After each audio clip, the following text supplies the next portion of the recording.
The road that led nowhere. The road did not appear on any modern map.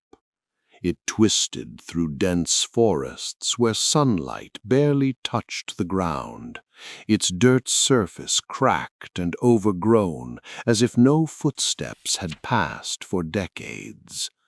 Birds were silent. Even the wind seemed to hesitate before entering the narrow passage. Travelers who later described the place said the silence was unnatural, not peaceful, but watchful. At the end of the road stood a village. Wooden houses lined the path, their doors open, windows unshuttered. Smoke no longer rose from chimneys, yet the structures themselves looked lived in. Nothing was broken, nothing looted. It was as if time itself had stopped breathing. 2. A life suddenly abandoned. Inside the homes, life appeared frozen mid-moment. A table was set for a meal that was never eaten. Bread lay hardened in baskets. Bowls remained half full.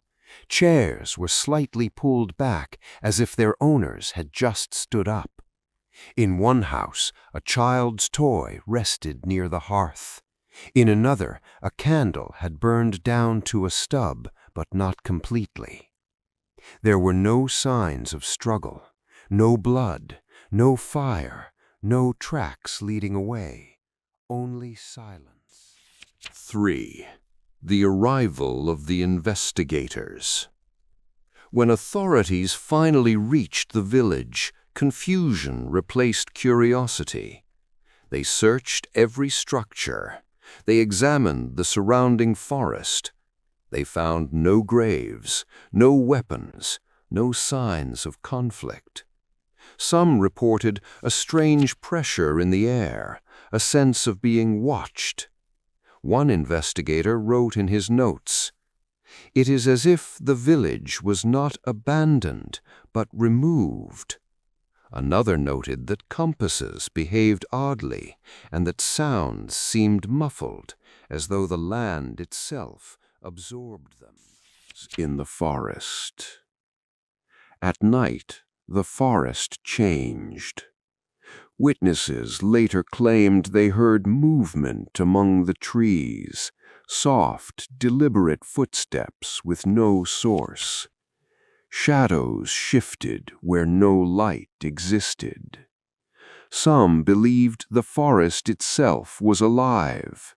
Others claimed the villagers had been taken, not by men, but by something that did not belong to this world.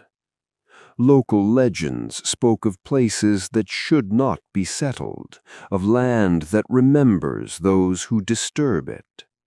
The village, they said, had crossed a line. When dawn came, the investigators found something even more disturbing. The village appeared older. Buildings showed sudden decay. Wood was rotting. Paths were nearly swallowed by earth.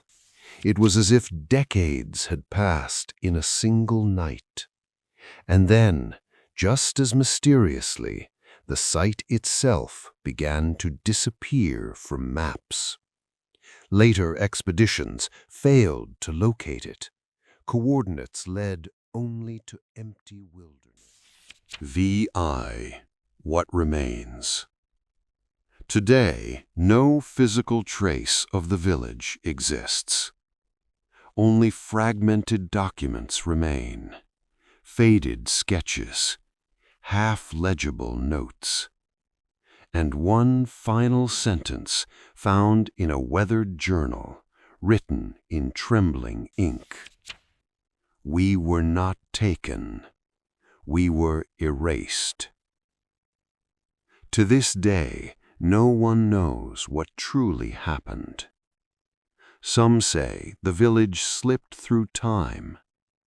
Others believe it never should have existed at all. But those who study the case agree on one thing. Something was there, and something made it disappear.